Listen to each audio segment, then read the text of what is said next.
অভিনয় করতেছিলাম আপা। আমি 2000 টাকা দিয়েছি, আমার টাকা ফেরত দাও। ঠিক আছে, 2000 টাকা দিছেন, আমগো অভিনয় দেখে দিছেন। আমাগো অভিনয় ভালো হয়েছে, আপনার মনে দয়া হয়েছে, এর লাগে আপনি আমাগো টাকা দিছেন। অভিনয় দেখে টাকা দিছেন, টাকা ফেরত চান কেন? আর চাইলেই দিব নাকি?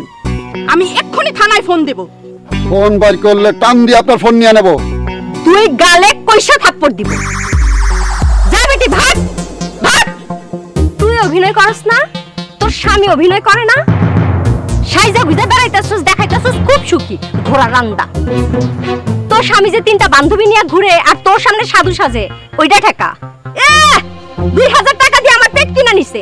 এই আমার পেটে আমি বাচ্চা নিয়ে ঘুরি না বালিশ নিয়ে ঘুরি? তোর কি? ভদ্রভাবে কথা কইতেছি, কানে যাইতেছে না? না ইটা মেরা গাইটা ভাঙ্গা দাও তো, দাও। ভাগ ভাগ বেটি ভাগ।